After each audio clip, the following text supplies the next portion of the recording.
L67 Hindi अध्याय 661 सार्वजनिक सुरक्षा अनुभाग 0_3। गोरो कोइजुमी ने उलझन भरी आंखों से दरवाजे की तरफ देखा। एक पल सोचने के बाद उन्होंने कहा, अजीब बात है, मैं यहाँ अक्सर आता हूँ लेकिन इस दरवाजे पर मेरा ध्यान पहले कभी क्यों नहीं गया। सजावट देखकर तो लगता है कि यह एक स्वतंत्र विभाग है, लेकिन ये कैसा विभाग है। गोरो कोइजुमी ने आसपास ढूंढा तो जमीन पर एक कमरे की नंबर प्लेट पड़ी मिली जिस पर कई बार पैर रखे गए थे। उसे उठाकर देखा तो उस पर लिखा था पब्लिक सिक्योरिटी सेक्शन 0। उसने सिर खुजाते हुए कहा, क्या इस विभाग को पब्लिक सिक्योरिटी सेक्शन 0 कहा जा सकता है। फिर गोरो कोइजुमी ने कमरे की नंबर प्लेट जो हाथ में थी उसे दरवाजे के फिक्सचर पर टांग दिया और वह दरवाजे पर लगे निशानों से बिल्कुल मेल खा गई। वह कुछ हैरान हुआ और बोला, मैं मेट्रोपॉलिटन पुलिस विभाग के सभी विभागों से वाकिफ हूँ। फिर मैंने इस पब्लिक सिक्योरिटी सेक्शन 0 के बारे में क्यों नहीं सुना और उनके क्या काम है। गोरो कोइजुमी ने विचार किया और कहा, क्या ये विभाग कुछ लोगों को बिना काम किए वेतन पाने के लिए स्थापित किया जा सकता है। शायद गोरो कोइजुमी ने कुछ ज्यादा ही जोर से बात की होगी क्योंकि अचानक कमरे के अंदर से एक आवाज आई। वह चौंक गया और जल्दी से हारुमा यामादा को खींचकर दूर ले गया। खैर, यहां दूसरों की बुराई करते हुए पकड़ा जाना बहुत ही अशिष्टता है। पब्लिक सिक्योरिटी सेक्शन 0 लिखा दरवाजा अंदर से खुला और छोटा चश्मा पहने एक आदमी ने अपना सिर बाहर निकाला। बाहर देखा, कोई नहीं दिखा और अपना सिर पीछे खींच लिया। उसने अंदर टीवी देख रहे एक आदमी से कहा, इशिकावा, क्या बकवास कर रहे हो, बाहर तो कोई है ही नहीं। टीवी देख रहे इशिकावा नाम के आदमी ने चिढ़कर जवाब दिया, बात ये जगह तो सुनसान है, यहाँ कोई कैसे आ सकता है। मैं तो बस बकवास कर रहा था और तुमने उसे गंभीरता से ले लिया। छोटे चश्मे वाले बाट नाम के आदमी ने असंतुष्ट होकर कहा, तुम सारा दिन टीवी देखने या पचिंको खेलने में बिता देते हो। अपनी उम्र में भी तुम इन जवान लड़कियों के आइडल शो देखते हो। क्या तुम्हें नहीं लगता कि यह बचकाना है। इशिकावा ने कहा, लेफ्टिनेंट कर्नल यहाँ नहीं है, इसलिए हमारे पास लंबे समय से करने के लिए कुछ नहीं है। अगर हमें कुछ करने को नहीं मिलेगा तो हम इन लंबे उबाऊ दिनों को कैसे झेल पाएंगे। बाट हंसा, इशिकावा, क्या तुम्हें लगता है कि मैं नहीं जानता कि तुम क्या सोच रही हो। क्या तुम लेफ्टिनेंट कर्नल को उन युवा आइडल लड़कियों के साथ घुलते मिलते देखने के लिए उत्सुक नहीं हो। वह हमेशा गंभीर और अलग थलग रहती है, लेकिन अचानक उसे एक युवा आइडल बनने में दिलचस्पी हो गई। हमें छोड़कर वो एक आइडल स्टार बनने के लिए एक आइडल ग्रुप में शामिल हो गई। तुम बस उसे उन लड़कियों के बीच क्यूट बनते देखना चाहते हो और मन ही मन उसका मजाक उड़ाते हो। इशिकावा ने बाट की बातों का खंडन नहीं किया और कहा, बाट, क्या तुम्हें नहीं लगता कि लेफ्टिनेंट कर्नल में आदर्श बनने की क्षमता है। वह बहुत खूबसूरत है और बहुत जवान दिखती है। अगर उसे युवा लड़कियों के साथ भी मिला दिया जाए तो भी कोई उसकी असली उम्र पर शक नहीं करेगा। और कुछ मत कहो, लेकिन लेफ्टिनेंट कर्नल का दूसरा पहलू काफी आकर्षक है। अपने समूह में वह हर साल वार्षिक चुनाव में शीर्ष 3 में स्थान पाने में कामयाब रही है। बाट ने आह भरी, आह। पब्लिक सिक्योरिटी सेक्शन 0 कभी बहुत प्रतिष्ठित हुआ करता था, जापान की सुरक्षा के कई बड़े खतरों का समाधान करता था। सोचिए, बॉस अब एक युवा आइडल स्टार बन गया है। अगर दूसरे विभागों को इस बारे में पता चलता तो वे हंसी से लुटपुट हो जाते और हम फिर कभी अपना सिर ऊंचा नहीं कर पाते। इशिकावा ने कहा, लेफ्टिनेंट कर्नल बड़े कामों के लिए बनी है, उन्हें आम लोगों के विचारों की परवाह नहीं है। छोटे मोटे मुद्दों पर उनका ध्यान तब तक नहीं जाता जब तक जापान बर्बादी के कगार पर न पहुंच जाए। तभी वे कोई कदम उठाएंगी, इसीलिए उन्होंने अभी के लिए ढील दे दी है। बाट ने अपने सामने लैपटॉप स्क्रीन पर देखा जिस पर लगातार खबरें चल रही थीं। उसमें बताया गया था कि जापानी नौसेना और 2 अन्य देशों की नौसेनाओं ने एक विशाल संयुक्त बेड़ा बनाया है जो ड्रीम आइलैंड के जलक्षेत्र की ओर रवाना होने वाला है। रिपोर्टों के अनुसार उनका लक्ष्य ड्रीम आइलैंड के जलक्षेत्र में समुद्री डाकुओं से निपटने के लिए सैन्य अभ्यास करना था। समाचारों में अति उत्साहित पत्रकारों को देखकर बाट ने अपना सिर हिलाया, मुझे यकीन नहीं है कि जापान के मौजूदा नेताओं के दिमाग में पानी है या नहीं। आखिरकार उन्हें कड़ी मेहनत से मिला ये शांतिपूर्ण माहौल मिला है और उन्हें बस इस शांति का आनंद लेना चाहिए। इसके बजाय वे मुसीबतें खड़ी करते हैं और अपनी नाक वहां डालते हैं जहां उन्हें नहीं होना चाहिए। तीनों देशों के संयुक्त बेड़े का लक्ष्य किसी को बेवकूफ बनाना नहीं है। मैं भी देख सकता हूं कि उनका असली निशाना ड्रीम आइलैंड और यानफेई है। इशिकावा टेलीविजन पर एक युवा आइडल स्टार की उपस्थिति पर मोहित होकर पलकें झपकाए बिना ही सहजता से बोला, वह आदमी पागल नहीं है, वह तो बस चाहता है कि जापान अपनी वर्तमान अपूर्ण स्थिति से मुक्त हो और जापान के इतिहास में अपनी छाप छोड़े। हमने उसके जैसे बहुत से लोगों को पहले भी देखा है, कितने सफल हुए हैं। मेरा अंतर्मन कहता है कि ड्रीम आइलैंड कोई आसान मामला नहीं है और न ही यानफेई। अगर ठीक से नहीं संभाला गया तो यह विशाल बेड़ा ड्रीम आइलैंड के जलक्षेत्र में ही खत्म हो सकता है। बार्ट ने अचानक कहा, अगर इस जापानी नौसेना का पूरी तरह से सफाया कर दिया जाए तो जापान अनिवार्य रूप से बिना नौसेना के रह जाएगा। नौसेना सुरक्षा के बिना क्या इसे जापान के लिए एक बड़ी आपात स्थिति माना जाएगा? क्या आपको लगता है कि लेफ्टिनेंट कर्नल वापस आएंगे और जापान की रक्षा के लिए आगे आएंगे? इशिकावा ने कहा, यह कहना कठिन है। लेफ्टिनेंट कर्नल पिछले कुछ वर्षों से मौज मस्ती कर रही हैं और कोई नहीं जानता कि वह आगे भी मौज मस्ती करना चाहती है या नहीं, इसलिए कोई नहीं जानता कि वह आगे बढ़ेंगी या नहीं। बार्ट ने आह भरी, जापान के ज्यादातर तथाकथित राजनेता बेवकूफ हैं। खुद कुछ भी न समझने वाले, वे हर जगह जोखिम उठाना पसंद करते हैं। अगर वे कामयाब हो जाते हैं तो ठीक है, लेकिन अगर नाकाम हो जाते हैं तो हमें आगे आकर उनकी गंदगी साफ करनी होगी। कभी कभी तो दिल करता है कि बस हार मानकर चला जाऊं। अचानक इशिकावा ने चुप आवाज निकाली और कहा, बकवास बंद करो बाट। देखो, बॉस नाचने वाला है। बाट जल्दी से झुक गया और टीवी स्क्रीन पर एक छोटी स्कर्ट और ऊंचे बूट पहने एक नई और प्यारी सी युवती जीवंत संगीत पर जोश से नाचने लगी। युवती का नृत्य देखकर दोनों ही अपनी सारी चिंताएं भूल गए। संयुक्त बेड़े के एकत्र होने के बाद वे जापान के पूर्वी जलक्षेत्र की ओर खुलेआम आगे बढ़ने लगे। इस बेड़े में 50 से ज्यादा पत्रकार भी थे, जिनमें से ज्यादातर जापान, कनाडा और ऑस्ट्रेलिया से थे, लेकिन कुछ पश्चिमी देशों से भी थे। इन पश्चिमी पत्रकारों ने संयुक्त बेड़े के पूरे अभियान का रिकॉर्ड बनाया और पूरी दुनिया को ताज़ा खबरें प्रसारित की। इन पश्चिमी पत्रकारों की समय पर रिपोर्ट के कारण ही दुनिया भर के लोग जो इस अभ्यास में रुचि रखते थे, संयुक्त बेड़े की गतिविधियों के बारे में पूरी जानकारी प्राप्त कर पाए। इस बिंदु पर संयुक्त बेड़े ने अपने युद्धाभ्यास को अब गुप्त नहीं रखा, बल्कि साथ आए पत्रकारों के लिए औपचारिक रूप से एक प्रेस कॉन्फ्रेंस आयोजित की। प्रेस कॉन्फ्रेंस के दौरान संयुक्त बेड़े के प्रवक्ता ने सैन्य अभ्यास के समय, स्थान और उद्देश्य की आधिकारिक घोषणा की और सुरक्षा कारणों से जहाजों को आकस्मिक क्षति से बचने के लिए अभ्यास क्षेत्र में प्रवेश न करने की चेतावनी दी। संयुक्त बेड़े का यह अभ्यास आज से शुरू होकर 10 दिनों तक चलने वाला था, जो जापान के होन्शु द्वीप के पूर्व में उत्तरी प्रशांत महासागर में 10,000 वर्ग किलोमीटर के दायरे में फैला था। पश्चिम में 500 किलोमीटर की दूरी पर होन्शु द्वीप और पूर्व में 1000 किलोमीटर की दूरी पर ड्रीम द्वीप था। इस अभ्यास में भाग लेने वाले युद्धपोतों की कुल संख्या 63 थी, हेलीकॉप्टरों की संख्या 41 थी। अभ्यास में शामिल युद्धपोतों का कुल भार 410,000 टन था और तैनात नौसेना सैनिकों की कुल संख्या 54,000 थी। इस सैन्य अभ्यास का पूरा उद्देश्य यह अभ्यास करना था कि जब समुद्री डाकू समुद्र में जहाजों और कर्मियों की सुरक्षा के लिए खतरा बने तो उन पर कैसे प्रहार किया जाए। इसमें यह भी शामिल था कि जब समुद्री डाकुओं का सामना हो तो आसपास के देश कैसे खुफिया जानकारी का आदान प्रदान कर सकते हैं, संयुक्त कार्रवाइयों का समन्वय कैसे कर सकते हैं, विभिन्न क्षेत्रों में समुद्री डाकुओं के अनियंत्रित व्यवहार पर कैसे प्रहार किया जाए और गुजरते जहाजों की सुरक्षा के लिए समुद्री डाकुओं के कर्मियों पर कैसे निर्णय लिया जाए। इस अभ्यास में युद्धपोतों के बीच टकराव का अभ्यास और समुद्र में लापता कर्मियों की खोज और बचाव भी शामिल था।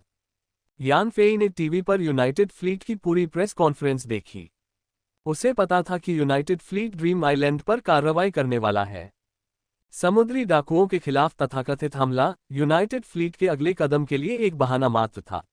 ये सर्वविदित है कि तकनीक के विकास के साथ दुनिया भर के सभी द्वीप अब निगरानी में हैं, जिसका अर्थ है कि समुद्री डाकुओं का व्यापार लगातार कम हो रहा है और अब वह उतना शानदार नहीं रहा जितना सदियों पहले था। बचे हुए समुद्री डाकू, जो AK-47 से लैस स्पीडबोट में सवार सोमालियाई समुद्री डाकू से ज्यादा कुछ नहीं है, उनसे पूरी यूनाइटेड फ्लीट की जरूरत के बिना एक ही सशस्त्र स्पीडबोट से निपटा जा सकता है। संयुक्त बेड़े के साथ इतने सारे पत्रकारों के जाने का पहला कारण था सैन्य अभ्यास के माध्यम से अपने देशों की प्रभावशाली सैन्य शक्ति का प्रदर्शन, घरेलू मनोबल को बढ़ावा देना और नागरिकों का ध्यान विभिन्न घरेलू मुद्दों से अस्थायी रूप से हटाना, जिससे संघर्षों को और अधिक बढ़ने से रोका जा सके। दूसरा उद्देश्य था इन पत्रकारों को अपने कार्यों की वैधता का गवाह बनाना। जब तक पत्रकार गवाह रहे, इसका मतलब था कि पूरी दुनिया भी गवाह रही। यान फेई को यकीन था कि अगर उन्होंने इतने सारे पत्रकारों को यूनाइटेड फ्लीट की कार्रवाई देखने देने की हिम्मत की तो इसकी वजह शायद यही होगी कि उन्हें कोई बहाना मिल गया होगा और आगे की कार्रवाई की योजना बना ली होगी और फिर वे किसी नेक बहाने से ड्रीम आइलैंड पहुंच जाएंगे। और ये बहाना बिल्कुल सही होगा और इसकी अमल प्रक्रिया इतनी बेदाग होगी कि पूरी दुनिया समझ जाएगी और ड्रीम आइलैंड अवाक रह जाएगा। हालांकि यान फेई पहले से ही युद्ध के लिए तैयार था। उसने ये भी अंदाजा लगा लिया था कि यूनाइटेड फ्लीट क्या बहाना बना सकता है और अब वह उनके ड्रीम आइलैंड के पास पहुंचने का इंतजार कर रहा था ताकि एक ही झटके में उनका सफाया कर सके। अपनी आदत के मुताबिक यान फेई आमतौर पर इस समय डार्क वेब में लॉग इन करता, फेई पिन के अकाउंट से एक बड़ा इनाम वाला टास्क जारी करता, फिर डिस्ट्रॉयर को टास्क स्वीकार करने देता और आने वाले यूनाइटेड फ्लीट से निपटता, जिससे डिस्ट्रॉयर की प्रतिरोधक क्षमता और बढ़ जाती। हालांकि चूंकि यूनाइटेड फ्लीट ने अभी तक अपना दांव नहीं खेला था, इसलिए यानफेई ने इंतजार करने और देखने का फैसला किया और डिस्ट्रॉयर के पत्ते खोलने में कोई जल्दबाजी नहीं की। पश्चिमी पत्रकारों की मौजूदगी में विशाल संयुक्त बेड़े ने पूर्व निर्धारित अभ्यास क्षेत्र में प्रवेश किया और ड्रीम आइलैंड के जलक्षेत्र से 1000 किलोमीटर पश्चिम की ओर पहुंच गया। लेकिन अभ्यास क्षेत्र तक की यात्रा के दौरान इन तीनों देशों की नौसेनाओं के बीच की समस्याएं स्पष्ट रूप से सामने आईं। 500 किलोमीटर से कुछ ही अधिक की नौकायन यात्रा के बाद उनकी मूल रूप से व्यवस्थित संरचना अब पूरी तरह से बिखर गई। चाहे जापान हो, कनाडा हो या ऑस्ट्रेलिया, उनके नौसैनिकों में युद्ध अनुभव की कमी और अपर्याप्त प्रशिक्षण साफ दिखाई देता था। संयुक्त राज्य अमेरिका की विशिष्ट नौसेना की तुलना में उनका बेड़ा विशाल था, लेकिन उनकी युद्ध शक्ति बेहद चिंताजनक थी। freewebnovel.com। हालांकि संयुक्त बेड़े के विशाल आकार के कारण पीछे जापानी आपूर्ति जहाजों पर मौजूद पत्रकार इस अव्यवस्था से पूरी तरह अनजान थे। संयुक्त बेड़े द्वारा प्रदान किए गए आगे बढ़ते युद्धपोतों के कुछ प्रभावशाली फुटेज प्राप्त करने के बाद उन्होंने कमान की अराजक स्थिति से बेखबर संयुक्त बेड़े की विशाल शक्ति पर उत्साहपूर्वक रिपोर्टिंग शुरू कर दी। इससे पहले तीनों देशों ने बैठक कर विचार विमर्श किया था और यह निर्णय लिया था कि चूंकि जापान ने सबसे अधिक युद्धपोत तैनात किए हैं, इसलिए संयुक्त बेड़े की अस्थायी कमान जापानियों को सौंप दी जाएगी। जापान की ओर से समुद्री आत्मरक्षा बल के मेजर जनरल डोरियोकु यामाजाकी को समग्र कमांडर नियुक्त किया गया, जो एक युवा और उत्कृष्ट अधिकारी थे और अपनी गहन नौसैनिक युद्ध कमान क्षमताओं के लिए जाने जाते थे। जापान ने उन्हें संयुक्त बेड़े का नेतृत्व इस आशा के साथ सौंपा था कि उनकी क्षमताओं के माध्यम से उनके सामरिक उद्देश्य पूरे होंगे। शुरुआत में यूनाइटेड फ्लीट की योजना ड्रीम आइलैंड से 200 किलोमीटर दूर प्रादेशिक जलक्षेत्र में सैन्य अभ्यास के लिए पहुंचने और फिर उसे ड्रीम आइलैंड पर उतरने के बहाने के रूप में इस्तेमाल करने की थी। हालांकि ये देखते हुए कि ड्रीम आइलैंड से 1000 किलोमीटर दूर का क्षेत्र एक अस्पष्टीकृत समुद्री निषिद्ध क्षेत्र बन गया था, यामाजाकी ने प्रारंभिक योजना के अनुसार सीधे वहां जाने की योजना नहीं बनाई, बल्कि अभ्यास क्षेत्र को ड्रीम आइलैंड से 1000 किलोमीटर की दूरी पर निर्धारित किया। ऐसा करने से संयुक्त बेड़ा उस रहस्यमय समुद्री निषिद्ध क्षेत्र में प्रवेश नहीं कर पाएगा, जिससे कोई भी दुर्घटना टल जाएगी। साथ ही वे निषिद्ध क्षेत्र के किनारे के जितना हो सके करीब पहुंचकर उसकी प्रामाणिकता की जांच कर सकते थे कि यह प्राकृतिक रूप से बना है या मानव निर्मित। हालांकि किसी को भी विश्वास नहीं था कि इन जलक्षेत्रों में अचानक एक प्राकृतिक समुद्री निषिद्ध क्षेत्र बन जाएगा।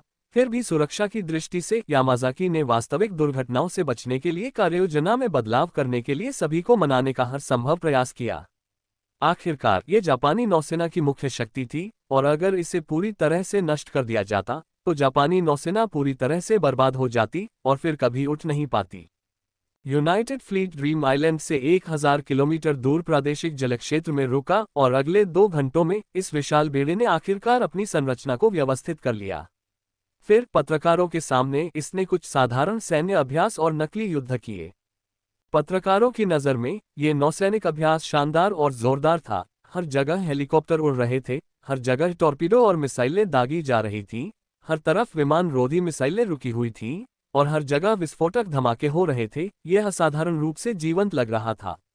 लेकिन असली विशेषज्ञों के लिए यूनाइटेड फ्लीट के अभ्यास खामियों से भरे थे, जो पर्याप्त प्रशिक्षण न लेने के नुकसान को पूरी तरह से उजागर कर रहे थे।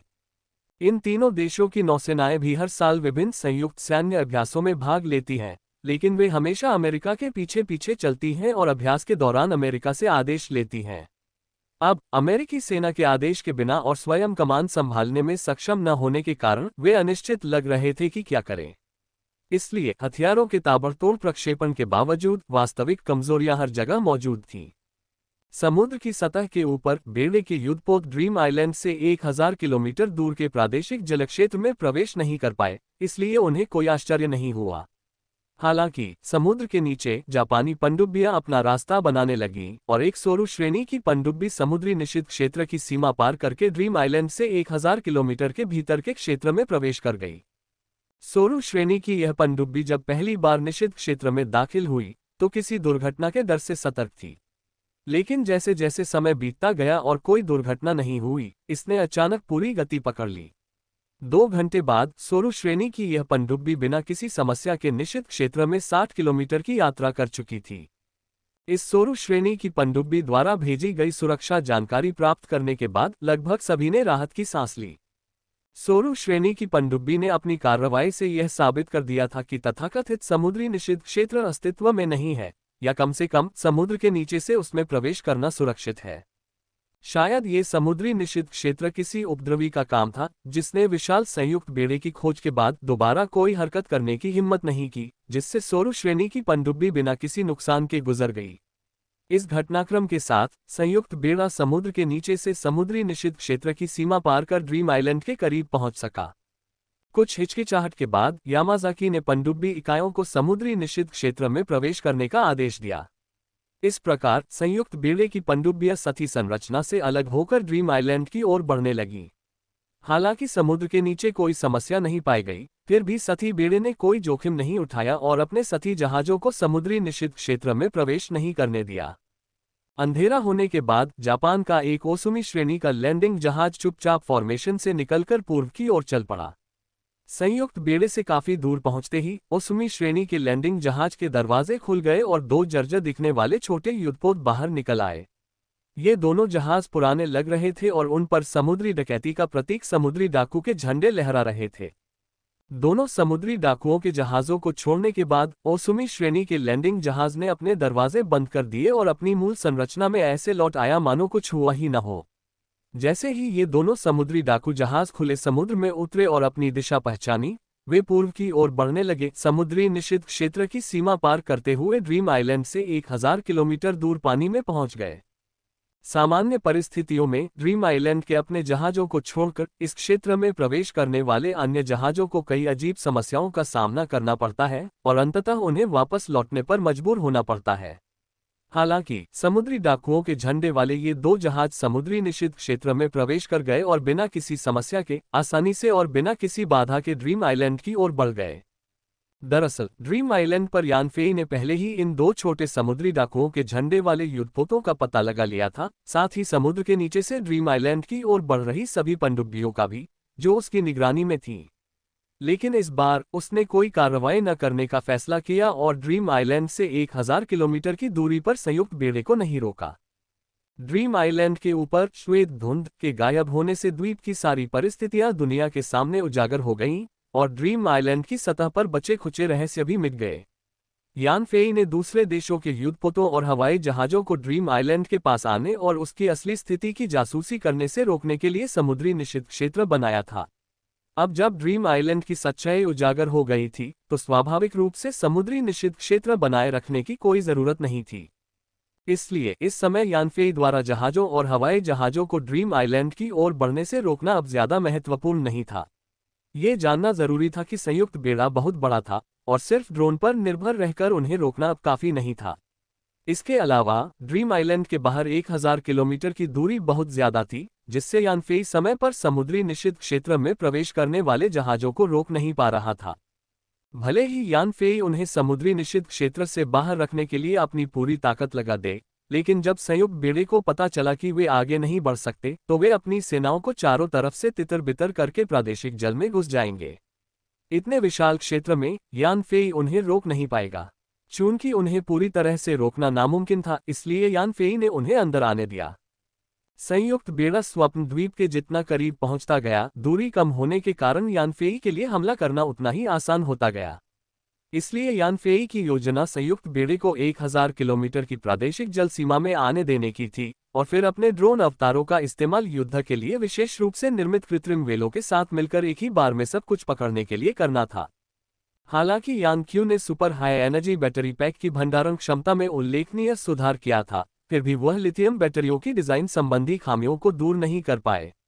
एक निश्चित सीमा के बाद लिथियम बैटरियों की भंडारण क्षमता अपनी अधिकतम सीमा तक पहुंच जाती थी और उसे और नहीं बढ़ाया जा सकता था। अपर्याप्त भंडारण क्षमता के कारण ही कृत्रिम वेलों को हर 10 दिन में रिचार्ज करने के लिए ड्रीम आइलैंड लौटना पड़ता था। इसलिए कृत्रिम वेल केवल ड्रीम आइलैंड के पास के प्रादेशिक जल क्षेत्र में ही काम कर सकती थी और उससे ज्यादा दूर नहीं जा सकती थी।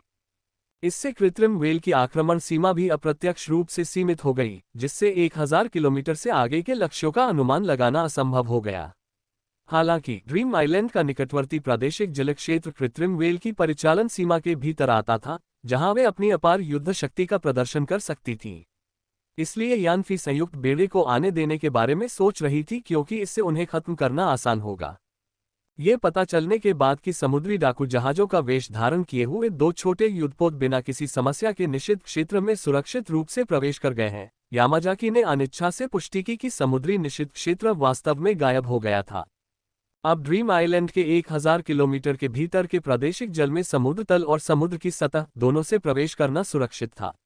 इससे ये भी स्पष्ट हो गया कि तथाकथित समुद्री निषिद्ध क्षेत्र किसी की चाल थी, और अब जब संयुक्त बेड़े की ताकत पहचान ली गई थी, तो चाल के पीछे का व्यक्ति अब प्रकट होने की हिम्मत नहीं कर रहा था। यही कारण है कि समुद्र या समुद्र तल से निषिद्ध क्षेत्र में प्रवेश करने में कोई समस्या नहीं थी। हालांकि यूनाइटेड फ्लीट ने समुद्री निषिद्ध क्षेत्र में समुद्री डाकुओं के जहाजों का तुरंत पीछा नहीं किया, बल्कि मरम्मत के लिए उसी स्थान पर रुकना जारी रखा। अगली सुबह 10 बजे यूनाइटेड फ्लीट ने अचानक एक प्रेस कॉन्फ्रेंस आयोजित की। प्रेस कॉन्फ्रेंस में यूनाइटेड फ्लीट के प्रेस अधिकारी ने उपस्थित पत्रकारों को एक स्पष्ट डिजिटल तस्वीर दिखाई। ये डिजिटल तस्वीर अंतरिक्ष में स्थित उपग्रहों से ली गई थी और बेहद साफ थी। तस्वीर में समुद्री डाकुओं के झंडे लहराते 2 पुराने छोटे युद्धपोत समुद्र में तैर रहे थे, और तस्वीर पर लगे समय से पता चल रहा था कि यह आधे घंटे पहले ली गई थी। जब वहां मौजूद पत्रकारों को तस्वीर समझ में आई, तो प्रेस अधिकारी ने आधिकारिक तौर पर घोषणा की कि तस्वीर में दिख रहे 2 जहाज, जिन पर समुद्री डाकुओं के झंडे लहरा रहे हैं, असल में असली समुद्री डाकू जहाज हैं। और तो और, वे कोई साधारण समुद्री डाकू नहीं थे, बल्कि कुख्यात समुद्री डाकू संगठन ब्लैकबियर्ड और कैप्टन मॉर्गन थे, जिनकी अंतर्राष्ट्रीय समुदाय को कई सालों से तलाश थी। इन दोनों समुद्री डाकू संगठनों ने अनगिनत अत्याचार किए थे और हमेशा पकड़े जाने से बचते रहे थे।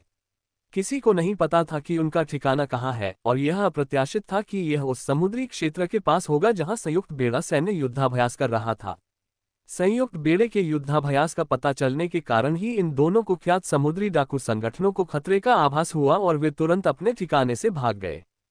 इस समुद्री सैन्य अभ्यास को सुचारू रूप से चलाने के लिए संयुक्त बेड़े ने निगरानी के लिए अंतरिक्ष से उपग्रह तैनात किए थे, और संयोग से उन्होंने 2 समुद्री डाकू जहाजों की तस्वीरें कैद कर लीं जो शर्मिंदगी से भाग रहे थे।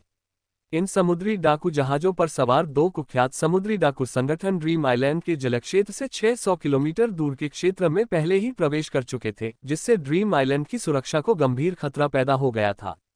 यूनाइटेड फ्लीट की खुफिया जानकारी की प्रामाणिकता साबित करने के लिए प्रेस अधिकारी ने पत्रकारों को वास्तविक समय की उपग्रह निगरानी फुटेज भी उपलब्ध कराई। लाइव सैटेलाइट फुटेज में 2 समुद्री डाकू जहाजों को पूर्व की ओर बढ़ते हुए साफ देखा जा सकता था, और अकेला ड्रीम आइलैंड उनसे ज्यादा आगे नहीं था। वहां मौजूद मीडियाकर्मी कुछ हैरान थे, क्योंकि उन्हें उम्मीद नहीं थी कि एक समुद्री डाकू विरोधी सैन्य अभ्यास से 2 समुद्री डाकू संगठनों का सफाया हो जाएगा। क्या आज भी समाज में ऐसे समुद्री डाकू संगठन हैं जिन्हें पकड़ा नहीं जा सकता? और इन दोनों समुद्री डाकू संगठनों के नाम इतने जाने पहचाने क्यों लगते हैं? एक तेज तर्रार पत्रकार ने तुरंत इंटरनेट पर खोज की और कुख्यात समुद्री लुटेरों, ब्लैकबियर्ड और कैप्टन मॉर्गन के रिकॉर्ड ढूंढ निकाले। वे वाकई कुख्यात समुद्री डाकू थे और कई देशों द्वारा वांछित थे, फिर भी उन्हें कभी पकड़ा नहीं गया था, लेकिन वह सदियों पहले की बात है। अब सदियों बाद उनकी हड्डियां शायद धूल में मिल गई होंगी, है ना? वे खुले समुद्र में कैसे दिखाई दे सकते थे?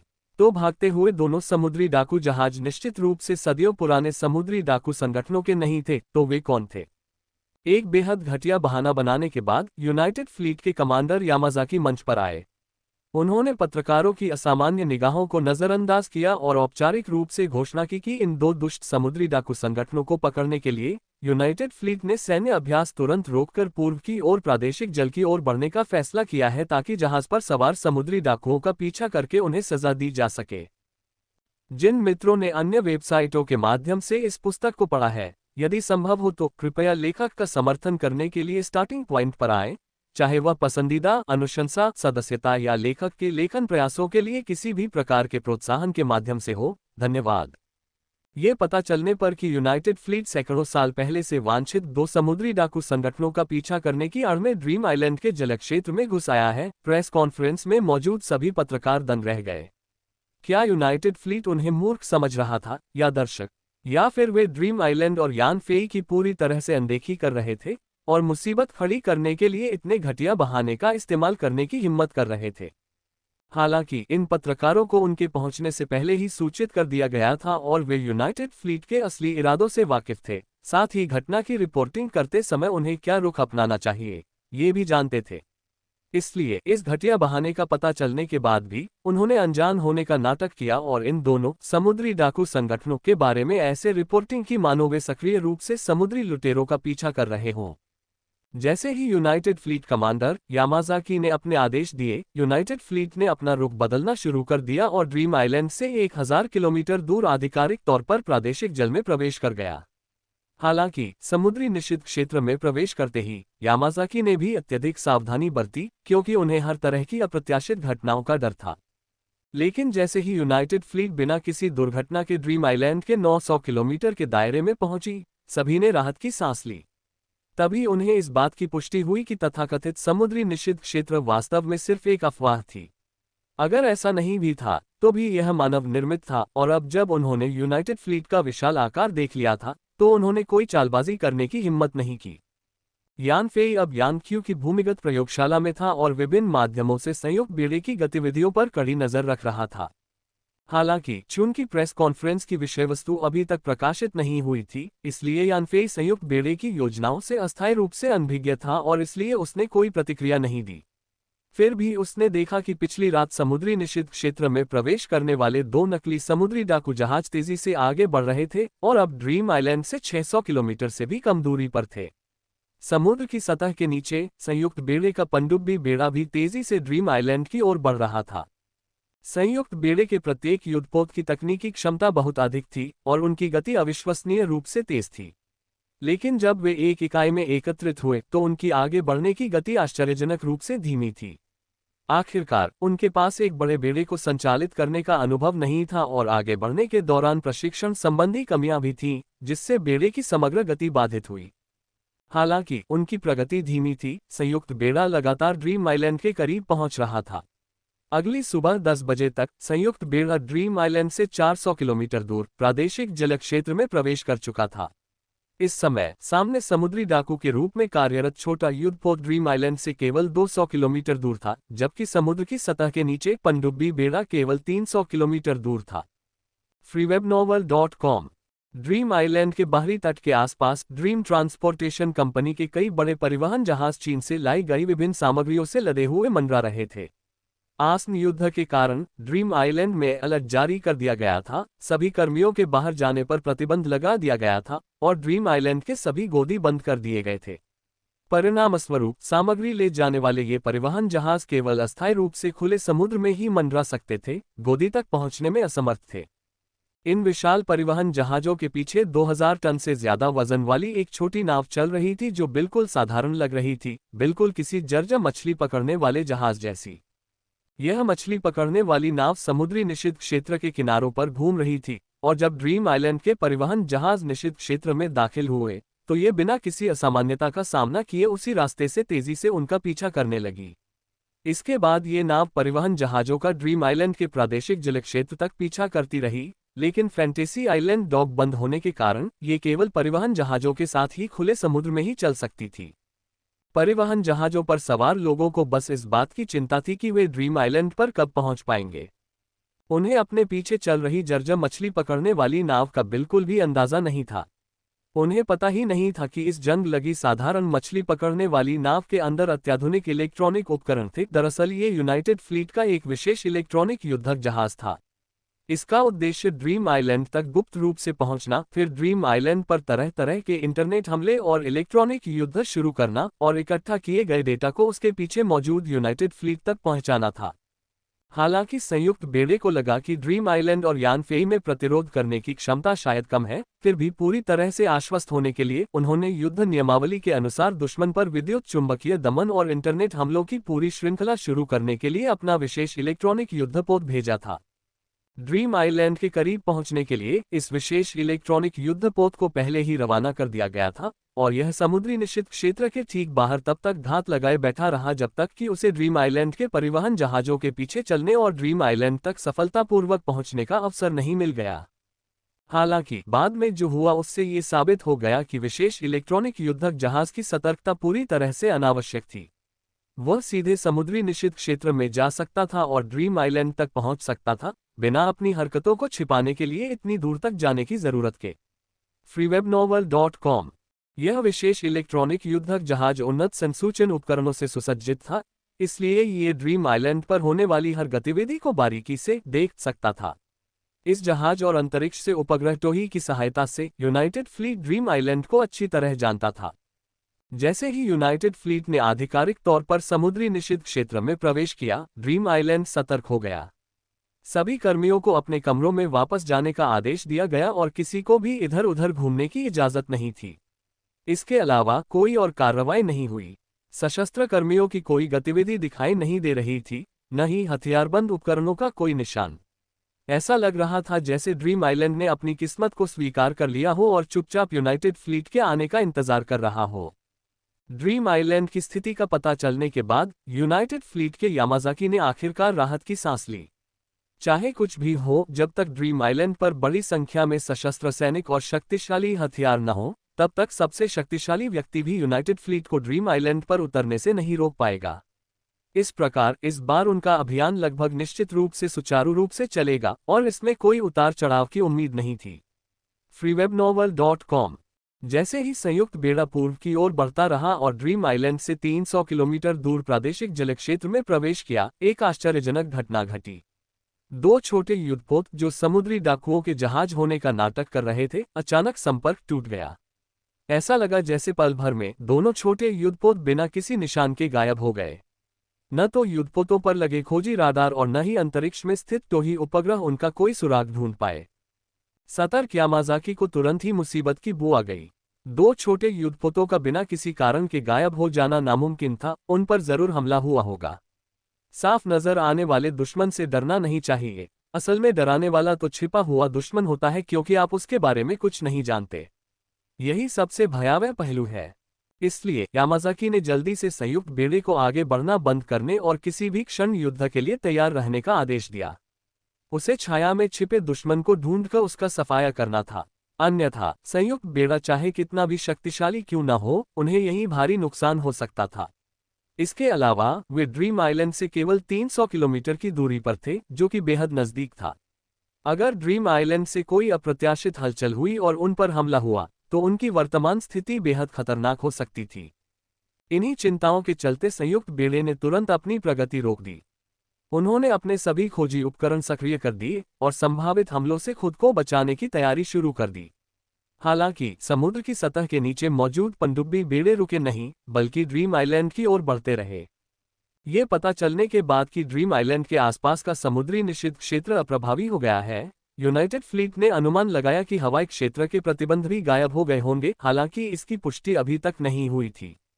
जब यूनाइटेड फ्लीट ड्रीम आइलैंड के 500 किलोमीटर के दायरे में पहुंच गया, तो उसने उभयचर हमलावर जहाजों से हेलीकॉप्टरों को उस 500 किलोमीटर के दायरे में हवाई क्षेत्र में भेज दिया। कुछ भी असामान्य नहीं हुआ और उन्होंने अंततः पुष्टि की कि समुद्री निषिद्ध क्षेत्र वास्तव में पूरी तरह से गायब हो गया था। अब से चाहे समुद्र की सतह के नीचे, समुद्र की सतह पर या ऊपर आकाश में, वे सभी ड्रीम आइलैंड के आसपास के पानी में सामान्य रूप से प्रवेश कर सकते थे। इस विशाल संयुक्त बेड़े में कोई विमानवाहक पोत नहीं था, इसलिए उनके पास कोई वास्तविक वाहक आधारित लड़ाकू विमान नहीं थे। हालांकि एकत्रीकरण के बाद संयुक्त बेड़े के नौसैनिक एविएटर भी एकत्रित हो गए। इससे पहले समुद्री निषिद्ध क्षेत्र की उपस्थिति को देखते हुए इन देशों के नौसैनिक लड़ाकू विमानों को तैनात नहीं किया गया था, बल्कि वे जापान के हवाई अड्डों पर तैनात रहते थे ताकि किसी भी समय बुलाए जाने के लिए तैयार रहें। ये पता चलने के बाद कि समुद्री लुटेरों का भेष धारण करने वाले जहाज बिना किसी कारण के गायब हो गए हैं, यूनाइटेड फ्लीट को खतरे का एहसास हुआ और पीछे खड़े नौसैनिक एविएटर्स को औपचारिक रूप से तैनात कर दिया गया। लड़ाकू विमानों ने हवाई अड्डों से उड़ान भरी और ड्रीम आइलैंड के आसपास के पानी की ओर बढ़ गए। कुल 36 लड़ाकू विमानों को तैनात किया गया, जिनका संचालन तीनों देशों के सबसे अनुभवी पायलट कर रहे थे। तीनों देश संयुक्त राज्य अमेरिका के सहयोगी थे, इसलिए उनके मुख्य लड़ाकू विमान अमेरिकी F-15 थे। हालांकि हर देश की ज़रूरतें अलग अलग थीं और F-15 में भी थोड़े बहुत अंतर थे, फिर भी कुल मिलाकर ये F-15 बाहर से एक जैसे दिखते थे। freewebnovel.com। पूर्ण हथियारों से लैस होने पर F-15 का अधिकतम परिचालन दायरा केवल 1900 किलोमीटर है, और जिस हवाई अड्डे से उन्होंने उड़ान भरी थी, वह घटनापूर्ण समुद्री क्षेत्र से पूरे 1400 किलोमीटर दूर था। इसलिए सुरक्षा सुनिश्चित करने के लिए 1000 किलोमीटर की उड़ान भरने और बिना किसी रहस्यमय उपकरण खराबी के पूर्व निषिद्ध क्षेत्र में प्रवेश करने के बाद पास में खड़ा ईंधन भरने वाला विमान ऊपर से उड़ा और हवा में ही ईंधन भरने का काम किया। आज उनका मिशन ड्रीम आइलैंड का सामना करना था, जहां युद्ध होना तय था। लंबे समय तक हवा में बने रहने के लिए उन्हें ईंधन भरने वाले विमान का इस्तेमाल हवा में ही ईंधन भरने के लिए करना पड़ा ताकि वे लंबे समय तक हवा में रह सकें। ईंधन भरने के बाद 36 F-15 लड़ाकू विमान 3 लड़ाकू स्क्वाड्रनों में विभाजित हो गए और ड्रीम आइलैंड की ओर उड़ान भरते रहे। जल्द ही पहला लड़ाकू स्क्वाड्रन उस समुद्री क्षेत्र में पहुंच गया जहां 2 नकली समुद्री डाकू जहाज गायब हो गए थे। उन्होंने अपनी उड़ान की ऊंचाई कम कर दी और उस क्षेत्र की निचली ऊंचाई पर खोज की। वहां उन्हें दोनों युद्धपोतों का कोई मलबा नहीं मिला, बल्कि समुद्र की सतह पर बिखरे हुए तेल के कण और तैरता हुआ मलबा ही दिखाई दिया। इसलिए उन्हें संदेह हुआ कि दोनों छोटे युद्धपोत डूब गए हैं। हालांकि वे अचानक क्यों डूब गए, ये सभी के लिए एक रहस्य था। ये स्थान ड्रीम आइलैंड से केवल 100 किलोमीटर दूर था। F-15 विमान सक्रिय चरणबद्ध एयर फायर कंट्रोल रडार से लैस थे, जिसकी अधिकतम पता लगाने की दूरी 260 किलोमीटर थी। नीचे समुद्र में तेल की परत मिलने के बाद F-15 के पायलटों ने समुद्र की सतह के नीचे की स्थिति का निरीक्षण करने के लिए अपने ऑनबोर्ड रडार चालू कर दिए। हालांकि नीचे कुछ भी नहीं मिला, मानो दोनों छोटे युद्धपोत अचानक 1000 मीटर गहरे समुद्र तल में डूब गए हों और पीछे केवल कुछ तेल की परत छोड़ गए हों और कोई अन्य सुराग नहीं। यहाँ की स्थिति का आकलन करने के बाद F-15 पायलट कुछ हद तक अनिश्चित थे कि क्या करें, क्योंकि मौके पर जांच पड़ताल के बाद भी उन्हें अभी भी ये पता नहीं चल पाया था कि दोनों छोटे युद्धपोतों के गायब होने का कारण क्या था। हालांकि एक बात तो तय थी, दोनों छोटे युद्धपोत डूब गए थे, लेकिन ये स्पष्ट नहीं था कि इसके लिए कौन जिम्मेदार था और किस वजह से। जब यूनाइटेड फ्लीट को समझ नहीं आ रहा था कि आगे क्या किया जाए, तभी हमेशा खामोश रहने वाली ड्रीम आइलैंड की आधिकारिक वेबसाइट पर अचानक एक खबर छपी, जिसे यान फेई ने खुद प्रकाशित किया था।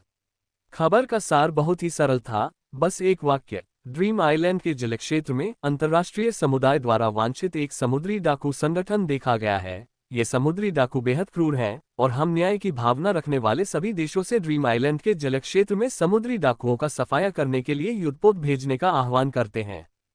ड्रीम आइलैंड से समुद्री डकैती विरोधी निमंत्रण देखकर यूनाइटेड फ्लीट बहुत खुश हुआ। उसे लगा कि उनके द्वारा किया गया समुद्री डाकुओं का हमला यानफी को डरा रहा है, जो अब दूसरे देशों के युद्धपोतों को ड्रीम आइलैंड में आमंत्रित कर रहा था। इसका मतलब था कि वे बिना किसी बाधा के ड्रीम आइलैंड में प्रवेश कर सकते थे। ड्रीम आइलैंड पर पहुंचने के बाद अगर कोई समस्या आती भी है तो कोई उन्हें दोष नहीं दे पाएगा। हालांकि इससे यूनाइटेड फ्लीट पर भी काफी दबाव पड़ा, क्योंकि ड्रीम आइलैंड ने दुनिया के सभी देशों की नौसेनाओं को आमंत्रित किया था और वे ड्रीम आइलैंड के सबसे करीब थे और स्वाभाविक रूप से वहां सबसे पहले पहुंच सकते थे। लेकिन अगर वे उस छिपे हुए खतरे को उजागर करने की कोशिश में और देर करते तो वे बहुत समय बर्बाद कर सकते थे और ड्रीम आइलैंड पर सबसे पहले उतरने का मौका गंवा सकते थे। और अगर दूसरे देश भी ड्रीम आइलैंड में रुचि लेते और अपने युद्धपोत भेजते तो यूनाइटेड फ्लीट के लिए ड्रीम आइलैंड के सभी लाभों पर अपना दावा करना असंभव हो जाता। ड्रीम आइलैंड पर उतरने की ताकत रखने वाले बहुत कम देश थे। संयुक्त राज्य अमेरिका, यूनाइटेड फ्लीट, चीन और रूस के अलावा कोई भी देश इस अशांत जलक्षेत्र में उतरने की हिम्मत नहीं कर सकता था, भले ही उनकी नौसेनाएं कितनी भी शक्तिशाली क्यों न हो। इस बीच चीनी नौसेना अमेरिकी नौसेना से बंधी हुई थी, इसलिए वह चीन से बाहर नहीं निकल पा रही थी। हालांकि अभी भी एक देश था जिसके पास शक्तिशाली नौसेना बल था, और वह था रूस। अगर रूस ड्रीम आइलैंड के समुद्री डकैती विरोधी निमंत्रण पर प्रतिक्रिया देता और अपनी नौसेना ड्रीम आइलैंड भेज देता तो हालात बहुत जटिल हो जाते। यानफी के समुद्री डकैती विरोधी निमंत्रण को देखकर निर्णायक यामाजाकी ने अपना मन बना लिया और बिना किसी हिचकिचाहट के तुरंत संयुक्त बेड़े को ड्रीम आइलैंड की ओर पूरी गति से बढ़ने का आदेश दिया, ताकि किसी भी अन्य देश के युद्धपोतों के ड्रीम आइलैंड के पास पहुंचने से पहले ही उस पर कब्जा कर लिया जाए। आगे चल रहे F-15 लड़ाकू स्क्वाड्रन को भी लापता समुद्री डाकू जहाजों की खोज छोड़ने, ड्रीम आइलैंड की टोह लेने के लिए उसके पास पहुंचते रहने और संयुक्त बेड़े के लिए खतरा पैदा करने वाली किसी भी मुसीबत से निपटने के आदेश मिले। दोनों समुद्री डाकू जहाज पहले ही गायब हो चुके थे, इसलिए ड्रीम आइलैंड को ये खबर न बताना जरूरी था, वरना जब यानफी को एहसास हुआ कि खतरा टल गया है और उसने समुद्री डकैती विरोधी निमंत्रण रद्द कर दिया, तो ड्रीम आइलैंड में यूनाइटेड फ्लीट का प्रवेश कुछ हद तक अनुचित प्रतीत होता। इस प्रकार दोनों समुद्री डाकू जहाजों के गायब होने की न तो किसी ने खोजबीन की और न ही किसी ने उसका जिक्र किया। ये तब की बात है जब 12 F-15 विमानों के पहले स्क्वाड्रन ने लापता समुद्री डाकू जहाजों की खोज छोड़ दी थी और ड्रीम आइलैंड की ओर बढ़ रहे थे। तभी सतह पर समुद्र का पानी उबलने लगा, जैसे कि कोई विशालकाय चीज उभरने वाली हो, और उसके बाद उबलते हुए समुद्री पानी के बीच से एक व्हेल मछली निकलती दिखाई दी। कम ऊंचाई पर उड़ रहे लड़ाकू पायलटों ने व्हेल को तुरंत देख लिया। हालांकि तुलना के लिए संदर्भ वस्तुओं की कमी और मानसिक जड़ता के कारण वे ये समझ नहीं पाए कि व्हेल वास्तव में कितनी विशाल थी। फिर उन्होंने व्हेल की पीठ को सतह से बाहर निकलते देखा, जिसकी पीठ पर कई छोटे छोटे छेद दिखाई दे रहे थे। लड़ाकू पायलट दंग रह गए। हालांकि उनमें से ज्यादातर ने व्हेल को सांस लेते हुए पानी उगलते देखा था और जानते थे कि व्हेल के सिर के ऊपर एक ब्लोहोल होता है, फिर भी इस व्हेल की पीठ पर इतने सारे छेद क्यों थे? क्या ये कोई म्यूटेंट हो सकता है? वे अभी भी विस्मय में थे, तभी उन्होंने व्हेल की पीठ पर बने एक छोटे से छेद से आग की लपटें निकलती देखीं और उस छेद से एक मिसाइल दागी गई। फिर दूसरे छेदों से और लपटें निकलीं और मिसाइलें दागी गईं। एक बार फिर छेदों से लपटें निकलीं और मिसाइलों का एक और जत्था दागा गया। पल भर में ही आसमान 100 से ज्यादा मिसाइलों से भर गया। अपनी आग उगलती पूंछों के साथ मिसाइलों ने अभी उड़ान भरी ही थी कि उन्होंने आसमान में F-15 लड़ाकू विमानों का पीछा करना शुरू कर दिया। जो मित्र इस पुस्तक को अन्य वेबसाइटों पर पढ़ रहे हैं, यदि संभव हो तो लेखक का समर्थन करने के लिए स्टार्टिंग पॉइंट पर आएं। चाहे वह आपकी पसंदीदा में जोड़ना हो, सिफारिश करना हो या सदस्यता लेना हो, कोई भी समर्थन लेखक को लिखते रहने के लिए प्रोत्साहित करता है। धन्यवाद। जब इन F-15 पायलटों ने पहली बार समुद्र की सतह पर व्हेल को देखा तो उन्हें कुछ भी असामान्य नहीं लगा। उन्हें बस लगा कि व्हेल आकार में थोड़ी बड़ी है, चाल में थोड़ी ज्यादा फुर्तीली है। उन्हें क्या पता था कि व्हेल अचानक हथियारों के समूह में बदल जाएगी, एक साथ इतनी सारी मिसाइलें दागकर उन पर हमला कर देगी। इन F-15 पायलटों ने गहन ज्ञान प्रशिक्षण प्राप्त किया था, इसलिए वे दुनिया भर के विभिन्न देशों के विभिन्न मिसाइल मॉडलों और क्षमताओं के बारे में पूरी तरह से जानते थे, जिससे वे युद्ध में उचित प्रतिक्रिया दे सके। हालांकि जब उन्होंने व्हेल की पीठ से मिसाइलें दागते देखा तो उन्हें एहसास हुआ कि वे इस प्रकार की मिसाइल को पहचान नहीं पाए। यह एक बिल्कुल नई मिसाइल थी जो युद्ध के मैदान में पहले कभी नहीं देखी गई थी। इसके अलावा इन नई मिसाइलों का प्रदर्शन असाधारण रूप से शक्तिशाली था। जैसे ही ये आसमान में उड़ी, उन्होंने अपने हमले के क्षेत्र स्वचालित रूप से विभाजित कर लिए और ऊपर मौजूद F-15 लड़ाकू विमानों का पीछा करने लगी। F-15 में सवार पायलटों को ज्यादा सोचने का समय नहीं मिला। संयुक्त बेड़े को स्थिति की सूचना देते हुए उन्होंने अपने विमानों की गति तेज कर दी, अपनी उड़ान की ऊंचाई बढ़ा दी और मिसाइलों की हमले की सीमा से बचने के लिए अपने सभी नकली फ्लेयर्स छोड़ दिए। freewebnovel.com। F-15 की अधिकतम गति ध्वनि की गति से 2.5 गुना ज्यादा थी, लेकिन उनका पीछा कर रही अनाम मिसाइलें उससे भी तेज थीं, जिनकी गति ध्वनि की गति से 6 गुना ज्यादा थी। पल भर में ही मिसाइलों ने भागते हुए F-15 लड़ाकू विमानों को पकड़ लिया। हालांकि F-15 लड़ाकू विमानों द्वारा छोड़े गए भारी संख्या में नकली फ्लेयर्स ने एक बड़ी जीत हासिल की, क्योंकि इन फ्लेयर्स के कारण आने वाली आधी से ज्यादा मिसाइलें अपने सही हमले के रास्ते से भटक गईं और हवा में ही नष्ट हो गईं। लेकिन बाकी 20 मिसाइलें F-15 लड़ाकू विमानों पर लगातार हमला करती रहीं। उन्होंने आसमान में उड़ रहे F-15 विमानों पर हमला किया और उन्हें उड़ा दिया।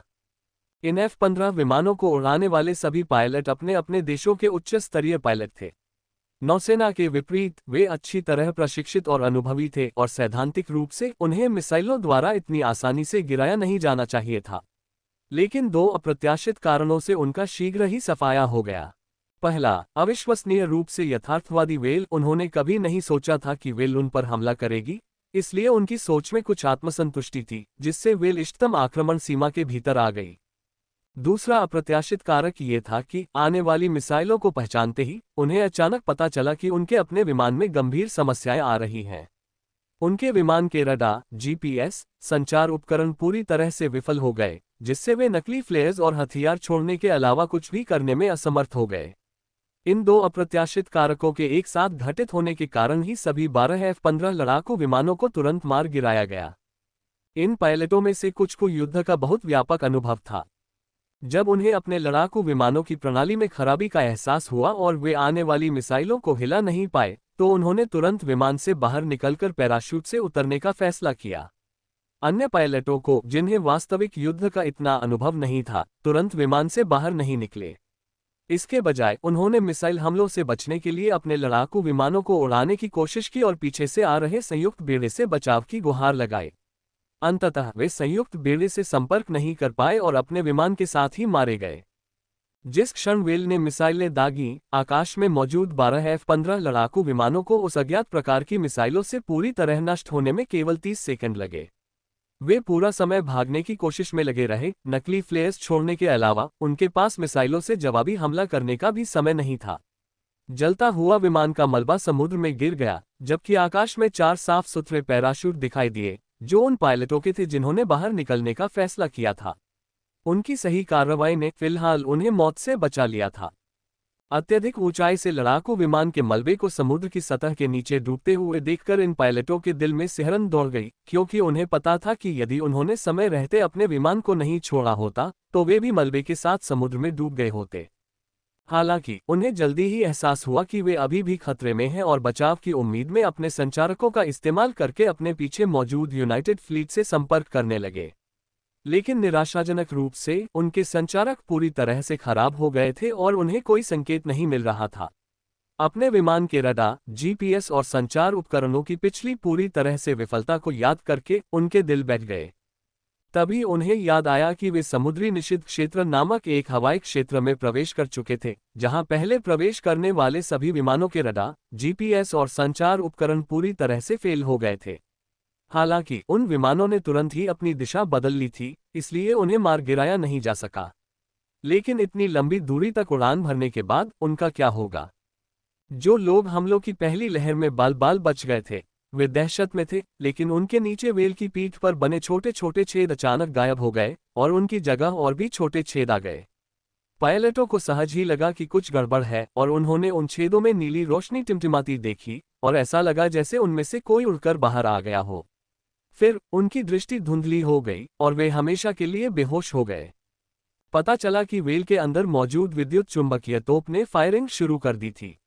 विद्युत चुंबकीय तोप की अति उच्च फायरिंग आवृत्ति और उड़ान गति के कारण जब तक मानव आंख प्रक्षेप्य के संकेत को पहचान पाती और मस्तिष्क प्रतिक्रिया कर पाता, उससे पहले ही तेज गति वाला प्रक्षेप्य आकाश में मानव शरीरों को टुकड़े टुकड़े कर चुका था।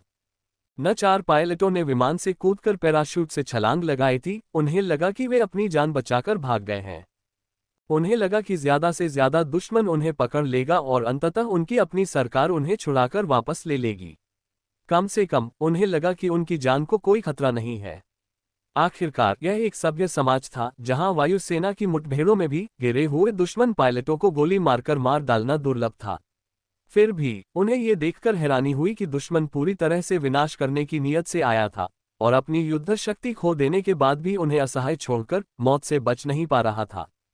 जब कृत्रिम व्हेल ने 12 F-15 विमानों के पहले स्क्वाड्रन को पूरी तरह से नष्ट कर दिया, तो उसकी पीठ पर मौजूद छोटे छोटे छेद गायब हो गए और एक व्हेल की चिकनी, अभिन्न पीठ पर वापस आ गए।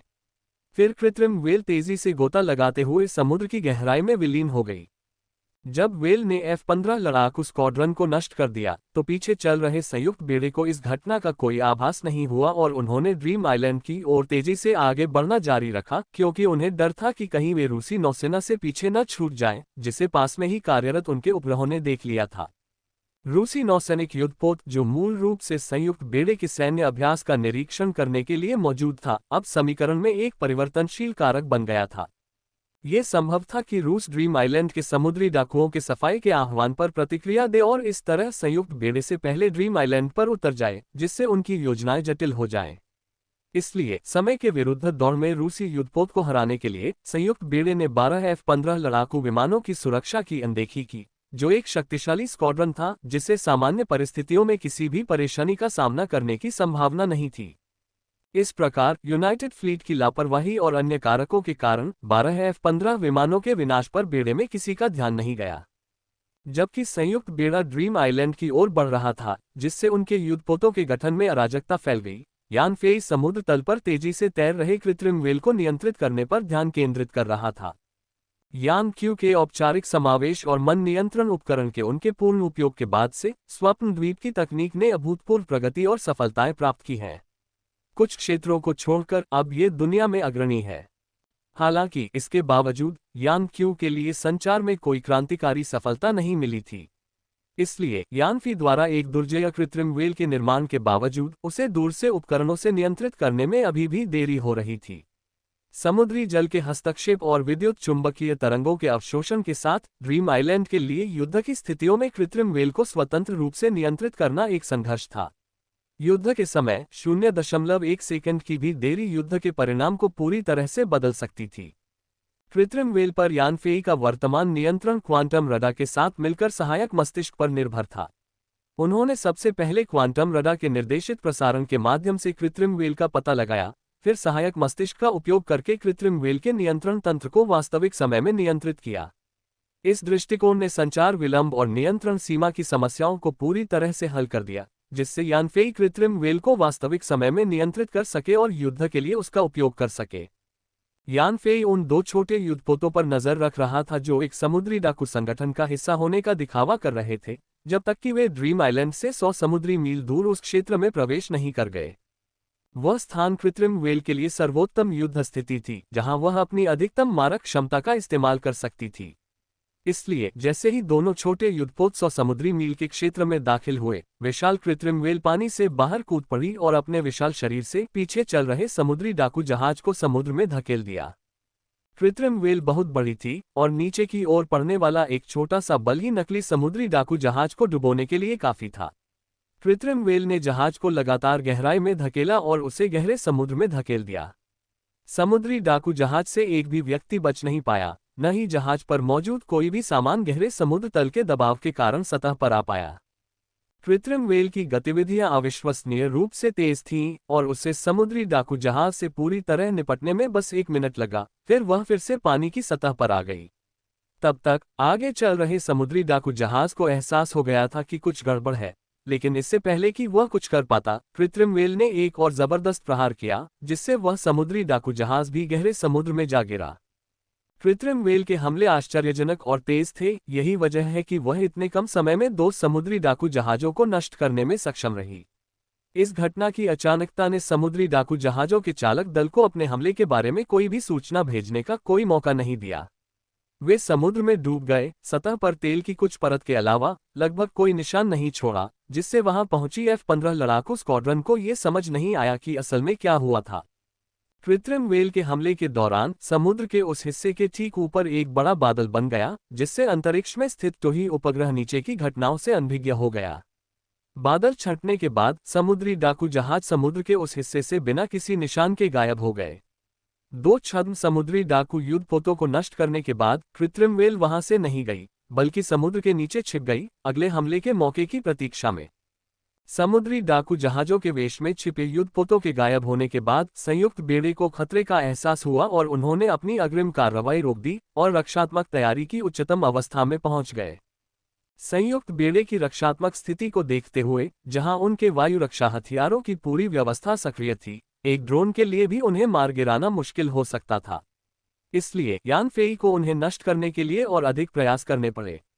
हालांकि उन्होंने तुरंत एक प्रतिकार उपाय सोचा और ड्रीम आइलैंड की आधिकारिक वेबसाइट पर समुद्री डाकू उन्मूलन का निमंत्रण पोस्ट कर दिया। दस्यु विरोधी निमंत्रण के कारण ही संयुक्त बेड़े ने, इस डर से कि ड्रीम आइलैंड तक कोई और उन्हें हरा देगा, तुरंत अपनी संरचना तोड़ दी और ड्रीम आइलैंड की ओर दौड़ पड़ा।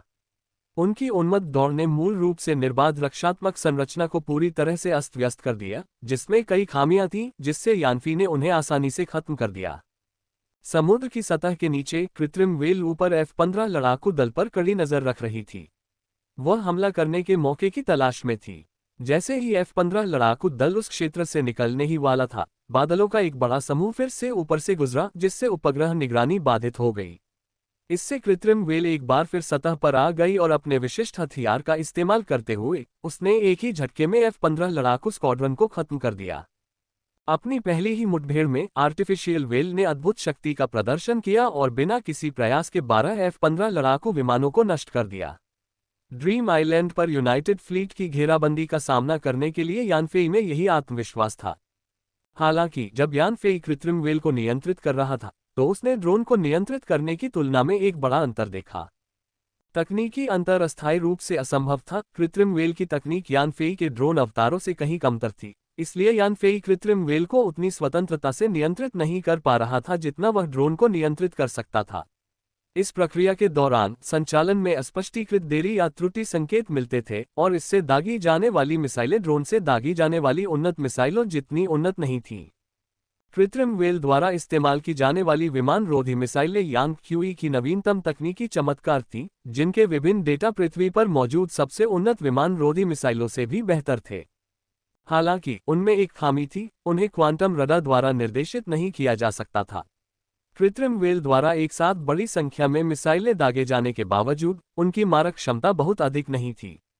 हमले के दौरान अधिकांश मिसाइलें F-15 द्वारा छोड़े गए नकली फ्लेयर्स से भटक गईं, जो उन ड्रोनों की तरह बिल्कुल नहीं थी जो एक ही मिसाइल से लक्ष्य को नष्ट कर सकते हैं।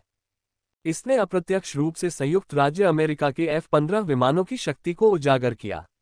जब यानफेई ने पहले ड्रोन का उपयोग करके F-15 विमानों के साथ युद्ध किया था, तो विभिन्न मिसाइलों की मारक क्षमता लगभग 100% थी, जिसके कारण यानफेई ने संयुक्त राज्य वायुसेना को कमतर आंका था। फिर भी जब उन्होंने हथियार बदले तो हमले में यानफेई की मारक क्षमता नाटकीय रूप से गिर गई, जिससे ये साबित हुआ कि संयुक्त राज्य अमेरिका के लड़ाकू विमानों में कोई कमी नहीं थी, बल्कि यानफेई के ड्रोन असाधारण रूप से शक्तिशाली थे। हालांकि कृत्रिम व्हेल की मिसाइलों की मारक क्षमता ड्रोन जितनी ज्यादा नहीं थी, फिर भी इसका एक बड़ा फायदा था, इसका विशाल पेलोड। इसे गोला बारूद बर्बाद होने का डर नहीं था। इसने अभी अभी 100 से ज्यादा विमान रोधी मिसाइलें दागी थीं और अपने कुल शस्त्रागार के 1000वें हिस्से से भी कम का इस्तेमाल किया था। इसलिए अगर मारक क्षमता थोड़ी कम भी होती तो भी यह स्वीकार्य था। इसका मतलब था कि अपने ड्रोन अवतारों को तैनात किए बिना भी यानफेई के पास दुनिया की सैन्य शक्तियों का सामना करने की ताकत थी।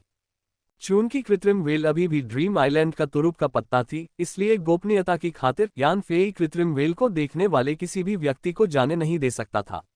ये पता चलने पर कि हवा में अभी भी 4 जीवित बचे हैं, यानफेई ने कृत्रिम व्हेल के भीतर विद्युत चुंबकीय तोप प्रणाली को सक्रिय कर दिया और शेष सभी पायलटों को मार डाला। चाहे विमान रोधी मिसाइलें हों या विद्युत चुंबकीय तोपें, इनमें इस्तेमाल की जाने वाली तकनीकें यांग क्यू द्वारा ही प्रदान की गई थीं। ये तकनीकें दुनिया में अग्रणी थीं और ड्रोन के लिए मिनी प्रोडक्शन वर्कशॉप की सटीक क्षमताओं के साथ मिलकर ये बनते ही दुनिया के अग्रणी सुपर हथियार बन गए। इनसे 12 F-15 विमानों को मार गिराना तो मानो आसान काम था। यानफेई के नियंत्रण में कृत्रिम व्हेल समुद्र में डूब गई और तेजी से पश्चिम की ओर तैरने लगी। उसी समय इस क्षेत्र से 50 किलोमीटर दूर समुद्र तल पर एक और कृत्रिम व्हेल अपने पीछे एक लंबा खींचा हुआ सोनार लेकर तैर रही थी। संयुक्त बेड़े के हमले का मुकाबला करने के लिए यानफेई ने विशेष रूप से 2 कृत्रिम व्हेल बनाए थे। पहली व्हेल, जिसने अभी अभी सीधा हमला किया था, युद्ध के लिए हथियारों से भरी हुई थी। दूसरी व्हेल में कोई हथियार नहीं था। इसका उद्देश्य पानी के भीतर पनडुब्बी रोधी अभियान चलाना था, इसलिए इसका पूरा आंतरिक भाग तो किए गए सोनार से लैस था, जिसका उद्देश्य ड्रीम आइलैंड की ओर आने वाली किसी भी पनडुब्बी का पता लगाना था। ये कृत्रिम व्हेल ड्रीम आइलैंड के पास के पानी में लगातार गश्त करती रही। चलते समय इसने अपने आंतरिक भाग से बड़ी संख्या में खींचे गए सोनार उपकरणों को तैनात किया। इन खींचे गए सोनार उपकरणों में भी अत्यंत उन्नत तकनीक का इस्तेमाल किया गया था, जिससे ये आकार में छोटे और समुद्र के गहरे, विस्तृत क्षेत्रों में अधिक पहचान क्षमता वाले थे। इस पहचान सीमा में प्रवेश करने वाली कोई भी पानी के नीचे की वस्तु, बशर्ते कि उसकी ध्वनिक पहचान समुद्र तल के पृष्ठभूमि शोर से कम न हो, खींचे गए सोनार द्वारा पहचान ली जाती और जानकारी कृत्रिम व्हेल तक वापस भेज दी जाती। सामान्य परिस्थितियों में ये कृत्रिम व्हेल समुद्र तल से ध्वनिक संकेत एकत्र करने के बाद हर 30 मिनट में सतह पर आ जाती है और एकत्रित आंकड़ों को पीछे के नियंत्रण केंद्र को भेजती है, जिससे नियंत्रण केंद्र ड्रीम आइलैंड के आसपास समुद्र तल की स्थिति को समझने, खतरों का तुरंत पता लगाने और समुद्र के नीचे से होने वाले गुप्त हमलों से बचने में सक्षम हो जाता है। इस विशेष अवधि में यान फेई ने क्वांटम रडार का उपयोग करके इस पनडुब्बी रोधी कृत्रिम व्हेल से जुड़ने पर भी अपना ध्यान केंद्रित किया। इस प्रकार पानी के नीचे खींचे गए सोनार द्वारा एकत्रित डेटा को लगातार सहायक मस्तिष्क के डेटाबेस में वापस भेजा जाता रहा, जिसने फिर उस जानकारी को संसाधित करके ये पता लगाया कि समुद्र के नीचे क्या चल रहा है। इस पनडुब्बी रोधी कृत्रिम व्हेल के माध्यम से यान फेई को पानी के नीचे की स्थिति की स्पष्ट समझ थी। सामान्यतः यान फेई पनडुब्बी गतिविधियों की टोह लेने के लिए क्वांटम रडार के व्यापक स्कैन फंक्शन का उपयोग कर सकता था, लेकिन संयुक्त बेड़े के विरुद्ध आसन्न युद्ध को देखते हुए वो संभवतः बड़ी संख्या में ऊर्जा बिंदुओं का उपयोग नहीं कर सकता था। ऊर्जा बिंदुओं को बचाने के लिए यान फेई ने ड्रोन के अन्य सभी कार्यों को लगभग बंद कर दिया था, ताकि किसी भी अप्रत्याशित स्थिति में ड्रोनों को तैनात करने के लिए ऊर्जा बिंदुओं को सुरक्षित रखा जा सके जहां युद्ध के लिए उनकी आवश्यकता हो। इस लक्ष्य को प्राप्त करने के लिए यान फेई युद्ध के लिए कृत्रिम व्हेल का उपयोग कर रहा था। हालांकि इसके लिए क्वांटम रडार और कृत्रिम व्हेल के बीच संबंध स्थापित करने के लिए, साथ ही कृत्रिम व्हेल पर सहायक मस्तिष्क के नियंत्रण के लिए कुछ ऊर्जा बिंदुओं का उपयोग भी आवश्यक था, लेकिन व्यापक स्कैनिंग की तुलना में ऊर्जा की खपत बहुत कम थी, वास्तव में किफायती और कुशल। टोड सोनार की मदद से यान फेई ने बहुत पहले ही समुद्र की सतह के नीचे 13 पनडुब्बियों का पता लगा लिया था। चूंकि यान फेई के पास इन पनडुब्बियों के ध्वनिक चिन्ह नहीं थे, इसलिए वह न तो ये जानता था कि वे किस देश की हैं, न ही उनके नाम। लेकिन इस नाजुक घड़ी में ड्रीम आइलैंड की ओर आने वाली सभी पनडुब्बियां निस्संदेह शत्रुतापूर्ण थीं और ड्रीम आइलैंड की दुश्मन मानी जाती थीं। इसलिए निकट आ रहे F-15 लड़ाकू स्क्वाड्रन से निपटने के बाद युद्ध के लिए तैयार कृत्रिम व्हेल ने समुद्र के नीचे से खतरों को बेअसर करने के लिए ड्रीम आइलैंड की ओर आ रही पनडुब्बियों की ओर तुरंत पूरी गति से प्रस्थान किया।